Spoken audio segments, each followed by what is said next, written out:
handlar dikten om? En fågel. Om en fågel? Och vad är det för fågel? En duva. En duva? Vad gjorde duvan då? Han satt på gren. Den satt på en gren. Och vad gjorde den på grenen? Jag ville och tänkte. Den vilade och tänkte?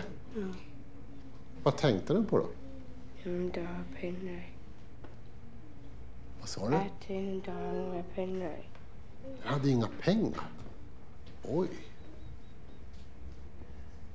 Peter, I wonder if you could quickly sum up this film. Well, yes.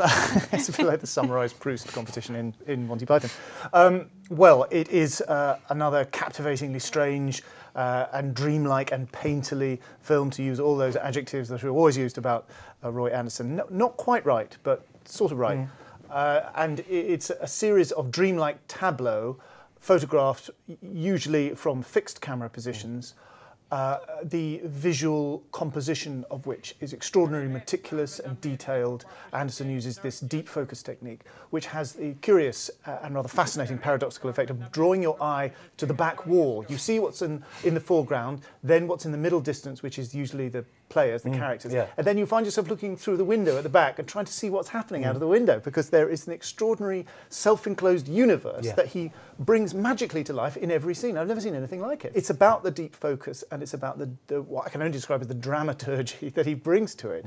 It is loosely about a pair of sort of quasi-Beckettian guys who are homeless or vulnerably housed because they live in this rotten old flop house, and their job is to go around door to various shops trying to sell joke shop novelties. And it's tragic and tragicomic, and they leave the drama for a bit, and we acquaint ourselves with other people who are tangentially connected with them or not connected with them at all. How is Charles XII connected with them? Who's fighting I don't the know. Russians? Yes, he's fighting the Russians from centuries before. His cavalry troop turn up outside this fantastically kind of Kaurismäki-style bar, and then in another scene you see a modern-day bar, and then you go back to 1943, the era of Sweden's tense and compromised neutrality and their relationship with the Germans.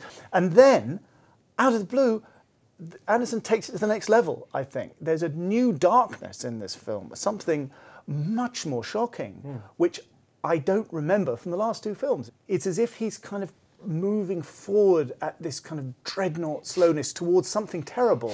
He's saying, you know, there's all this... As we all are. Yeah, exactly. It's moving... Well, yes, I hope it's not quite as horrible as that, but all this drabness, all this tragic comedy, all this bewilderment doesn't just exist on its own. It exists because, arguably because of some terrible wellspring of darkness and evil, and he brings us closer to that. Catherine, Peter and I both love this, so we're looking on you for the Yeah, truth. no. We're sort of hoping for... Even as a woman, I like this. So. I liked it even as a man. No, it's wonderful, isn't it? And as Peter says, it does, you know, those songs from Second Floor and You the Living are wonderful, and they imprint in your mind.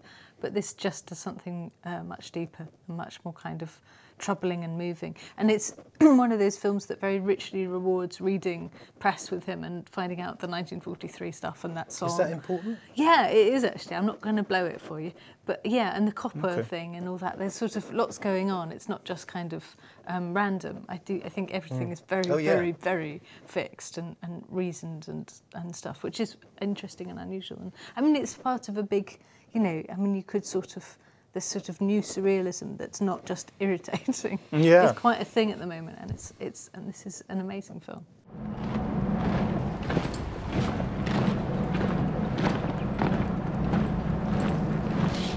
Hans Majestät Konungen anser att en så vacker ung man ska leva sitt liv på slagfältet. Han kan sova i kungens tält.